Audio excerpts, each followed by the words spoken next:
Salut tout le monde, j'espère que vous allez bien. Je suis ravie de vous retrouver dans cette nouvelle vidéo encore une fois. N'oubliez pas vraiment de vous abonner, d'activer la cloche pour ne rater aucune de mes vidéos. Je vous poste une vidéo tous les jours. Et pour ceux qui ne me connaissent pas, je m'appelle Lila Esmé, je suis votre coach en développement personnel et chorégraphe. Donc je combine la danse à mes accompagnements pour faire de votre corps votre allié numéro 1.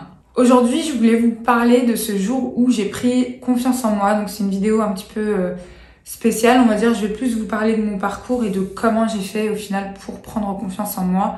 Même si c'est encore un travail que j'applique au quotidien, c'est pas une fin en soi, il n'y a pas de diplôme de confiance en soi. Voilà, c'est pas le jour où on arrive à avoir confiance en soi qu'on a confiance en soi pour toute la vie. La confiance, c'est aléatoire. Des fois on la perd en fonction des expériences.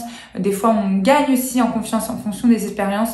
C'est un travail honnêtement de tous les jours. Donc moi je suis diplômée d'un bac+2 en assistante de direction. Donc j'ai exercé ce métier pendant à peu près 5-6 ans. J'étais très satisfaite, je gagnais très bien ma vie et voilà, c'est vrai que j'étais un petit peu dans ce train-train quotidien qui ne me plaisait pas forcément. Avant d'avoir ce diplôme, j'ai fait des études littéraires et artistiques. Donc j'ai fait du théâtre, j'ai fait de la danse beaucoup, j'ai aussi fait du cinéma. Et suite à ces études, voilà, j'avais un peu tout mis de côté pour un petit peu faire plaisir à mon entourage, parce que voilà, c'est bien vu d'avoir des diplômes, d'avoir un CDI, c'est un peu la normalité et on pense que c'est ce qu'il y a de mieux, mais au final on est un petit peu dans le faux. Et donc voilà, j'ai été prise dans ce train de vie qui ne me plaisait pas forcément, et un jour j'ai eu saturation, j'étais à un début de burn-out franchement dans ce travail où je travaillais. Et j'ai décidé de partir à l'étranger. Voilà, moi j'ai toujours été cultivée passionnée par les cultures étrangères. J'ai toujours aimé les États-Unis. Voilà, dans ma tête, j'ai toujours été une Américaine et je voulais absolument aller là-bas. Et je me suis dit, ok, j'ai envie de prendre une année sabbatique et de partir, de quitter la France et de me faire une expérience. Et j'ai décidé, j'ai fait toutes les démarches administratives pour partir. J'ai réussi à obtenir un visa. Et je suis partie. Donc ça n'a pas été chose facile parce que je suis partie seule, loin de ma famille, à 6 heures de décalage horaire et dans une ville où je connaissais personne. Et cette expérience, elle a été très dure pour moi parce que j'étais jeune à l'époque et j'avais pas de revenus. Enfin voilà, le peu que je gagnais, je payais un loyer, je payais de quoi m'alimenter, de quoi vivre. Donc ça a été très compliqué. Cependant, humainement, ça a été extrêmement riche. Donc au final, cette expérience pour moi elle a été oufissime si je peux dire, parce que j'ai appris tellement de choses et puis je suis revenue riche, pas matériellement mais riche d'expérience, riche humainement. Ça a été un coup d'électrochoc pour moi. Et donc en revenant, je reviens du coup dans mon poste initial, je reprends ce poste initial et je me dis qu'est-ce que je fous là en fait? Qu'est-ce que je fous là? Et du coup, après ça, burn-out au bout de quelques mois et burn-out et rupture conventionnelle, et je suis au chômage pendant presque 2 ans. Et pendant ces 2 ans, perte totale de confiance en moi. Il n'y a plus rien qui n'allait, je n'étais plus capable de trouver du boulot, je ne savais même pas dans quoi je voulais travailler. J'avais ce côté artistique en moi qui me plaisait, j'avais repris des cours de cinéma, donc ça me plaisait, ça m'animait, mais je me sentais pas capable d'aller postuler à des castings, etc. Je me sentais capable de rien en vrai. Et puis, je redécide de partir, donc vous l'aurez remarqué, moi j'aime bien partir. Et là, je pars sur un coup de tête à Londres, donc encore un pays, une ville anglophone. Et je pars et là c'est la consécration. Et je me dis mais qu'est-ce que je faisais à Paris pendant ces 2 ans où j'ai galéré, je savais pas quoi faire de ma vie. Et pendant ces 2 ans en fait j'ai été me former. Donc je me suis formée en danse, je me suis formée aussi au métier de coach en développement personnel. Et ça a été une révélation. Ça a été une révélation et je me suis dit en fait c'est ça la vie. C'est de prendre des risques. C'est de prendre des risques pour faire des choses que t'aimes. Même si tu n'es pas certaine du résultat, tu sais pas les gens que tu vas rencontrer, tu sais pas l'argent que tu vas perdre, mais tu le fais parce que tu as envie de le faire et que tu sais au fond de toi que tu vas kiffer en fait. Et moi c'est ce que j'ai fait. Et à Londres honnêtement, je roulais pas sur l'or, mais encore une fois humainement, j'étais riche parce que j'ai rencontré des gens extraordinaires qui sont encore dans ma vie. J'ai été me former avec des professionnels de la danse.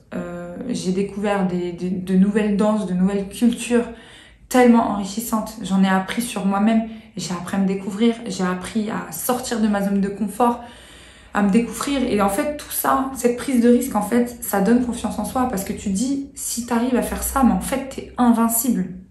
T'es invincible. Et mon problème, c'est que quand, avant tous ces épisodes-là, c'est que comme j'étais dans ce petit train-train, etc., en fait, quand tu es dans des habitudes, tu ne sais pas ce que tu vaux réellement. Tu ne sais pas de quoi tu es capable. Et au final, quand tu te retrouves justement seule, parce que moi, tout ce que j'ai fait, ça a été seul, ça a été d'autant plus bénéfique parce que j'ai jamais attendu après qui que ce soit pour faire quoi que ce soit. Moi, j'ai toujours été, allez, je prends mon sac, j'ai envie de le faire, j'y vais. J'ai envie d'aller manger au restaurant, personne n'est disponible, je vais manger toute seule au restaurant. Donc, j'ai cette capacité à faire les choses seule. Et ça aussi, en fait, c'est un boost de confiance en soi parce que il y a beaucoup de types de personnes sur Terre, hein, je vois, mais t'en as qui ne sont pas capables de faire les choses seules parce qu'elles ont peur. Déjà, elles ont peur du regard des autres, on ne sait pas pourquoi. Personne ne va te juger quand tu fais bien les courses seule. Donc, il y a des choses, on est capable de le faire. Donc, il faut y aller, en fait. Et cette prise de conscience aussi, ça a été de me dire que la vie, elle est courte. On n'a qu'une vie et elle est extrêmement courte. Les années passent super vite. Ça, je l'ai compris quand j'ai passé mon cap des 30 ans et je me suis dit, en fait, il n'y a plus de temps à perdre. La vingtaine, c'était cool, t'es jeune, tu te découvres, t'as des relations, tu découvres la vie, voilà, tu tombes sur les mauvaises personnes, mais c'est ok, c'est la vie, t'en apprends de tes erreurs. Et arriver à un certain cap, alors je dis pas c'est le cap des 30 ans, forcément, mais c'est arriver à un certain cap dans ta vie où tu te dis, ok, en fait, là c'est bon, c'était quoi ma vie? Ok, bon, il y a eu ça, il y a eu telle personne dans ma vie, c'était cool, mais je vais où? Où est-ce que je vais? Dans quelle direction je vais? Et ça, il faut vraiment que tu le définisses parce que si tu l'as pas défini, personne ne le fera pour toi. Déjà d'une, parce qu'il n'y a que toi qui sais ce que tu vaux, ce que tu veux, mais pour savoir ce que tu veux, il faut se bousculer en fait. Et c'est pas en restant dans un train-train, en allant tout le temps en vacances avec les mêmes personnes, voilà, en faisant le même trajet pour aller bosser, que ça tu le sauras. Donc il faut se bousculer. Et ce qui m'a vraiment bousculée au point de me lancer et de me lancer dans le développement personnel et vraiment dans le coaching et dans l'accompagnement des femmes qui, elles aussi, vivent ça un petit peu, ce manque de confiance et qui ne savent pas comment se redresser ou se bousculer. Ça a été une expérience lors d'un voyage où justement j'ai été amenée à coacher des personnes en danse et leur retour en fait a été une satisfaction immense, immense. Et c'est là que j'ai réalisé qu'en fait, j'avais compris ma voix. J'avais compris ma voix et à partir de là, je me suis dit plus rien ne m'arrête.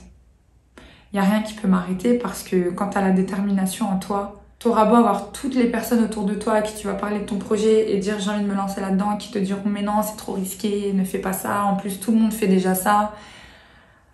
La meilleure chose à faire, c'est de vraiment faire ce que tu as envie de faire et de ne pas écouter ces personnes-là parce que c'est des personnes qui au final vont te conduire à ta perte et qui au final, bah, tu réalises qu'elles ne te veulent pas du bien parce que si tu veux vraiment le bien d'une personne, tu la pousses dans son projet. À l'époque où j'ai voulu partir à New York, beaucoup de personnes m'avaient dit « N'y va pas, qu'est-ce que tu vas faire là-bas toute seule, aussi loin ? Ça sert à quoi? Tous tes amis, ils sont là. Nous, on est tous là. Reste avec nous. » Mais je vais pas rester avec vous parce que vous êtes dans votre train-train. Moi, ça me dit rien, en fait. Moi, j'ai besoin de légèreté, de liberté, de voyage, de contact humain, de parler l'anglais, de rencontrer des gens. Enfin, voilà, de découvrir d'autres choses. Et j'ai bien fait de m'écouter. J'ai bien fait de m'écouter. Donc, voilà, en fait, le conseil que je vais vous donner à travers cette vidéo, c'est ne restez pas dans ces bulles de ce qu'on nous impose dans la société ou ce que l'entourage peut aussi nous imposer indirectement.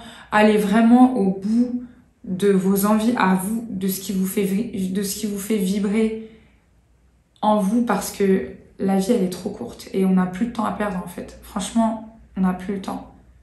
On a assez perdu de temps dans des relations inutiles qui te faisaient pleurer pour rien, qui ont duré comme ça.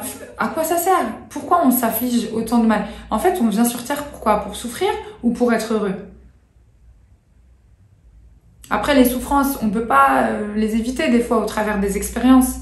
Mais si tu en es consciente, il faut se relever aussitôt. Parce que le temps que tu perds, tu le rattrapes pas. Donc, let's go. Let's go, va au bout des choses. Et plus tu feras les choses, plus tu prendras confiance en toi. Et vraiment, cette prise de conscience, c'est de sortir de sa zone de confort et vraiment de faire les choses. Parce qu'un jour, tu vas te réveiller, tu auras à quel âge? 40, 50 ans et tu te diras « Ah, quand j'étais jeune, j'ai jamais fait ça, mais j'aurais tellement aimé faire ça. » Mais tu vois, c'est pas à 40, 50 ans qu'on se réveille et qu'on fait ça parce que tu auras même plus les capacités physiques ou le temps. Ça se trouve, voilà, tu auras des enfants, tu auras d'autres obligations. Donc, tant que tu es jeune, que tu as la santé, que tu as la détermination de faire les choses, fonce. Et en plus de ça, la vie, elle sera avec toi. Tu n'auras même pas à te soucier de ça. Franchement, c'est hyper important ce que je vous dis. J'espère que ça résonne en vous parce que là, je vous parle vraiment de mon expérience personnelle. Et voilà, si pareil, si j'avais écouté les gens, moi, je serais jamais coach, je serais jamais là à faire des vidéos YouTube. Je me rappelle, une personne m'avait dit « Tu n'es pas capable, tu ne sais pas parler. » Mot pour mot. Et je me suis dit « Mais quelle audace de me dire ça !» Même ma mère n'aurait jamais, même ma propre mère qui m'a mise au monde ne dirait pas ça. Donc, ne laissez personne vous dire quoi que ce soit sur vous parce qu'il n'y a que vous qui savez ce que vous valez, ce dont vous êtes capable. Mais pour ça, il faut se bousculer. Il n'y a pas 1 milliard de secrets, il n'y a pas de baguette magique, il faut se bousculer. C'est pas facile. Vous allez pleurer, vous allez voilà, vous trouver peut-être sans argent, vous allez perdre des gens autour de vous. Mais dites-vous que tout ce qui se passe justement, c'est tout simplement pour vous faciliter la direction que vous prenez. Donc voilà, j'espère que cette vidéo vous parlera, fera sens pour vous. Dites-moi en commentaire si vous vivez ce genre de situation ou si voilà, vous êtes en perte de confiance, que vous savez pas tellement quoi faire, vous pouvez même m'envoyer un mail, je vous coach, je suis avec vous, je vous accompagne. Le but, c'est qu'on avance ensemble et qu'on avance vraiment dans une direction qui est la nôtre et pas celle que les autres pensent être la meilleure pour nous. Ça, c'est du faux total. Pensez à vous, ne pensez pas par rapport aux autres. C'est la plus grosse erreur qu'on puisse faire. Et le temps nous est compté. Je ne vais pas dire qu'on va mourir demain, mais le temps passe extrêmement vite. C'est une vérité. Donc, allons droit au but. N'hésitez pas à vous abonner, à partager cette vidéo. Je vous dis à demain pour une prochaine vidéo. Et d'ici là, les amis, prenez soin de vous. Ciao.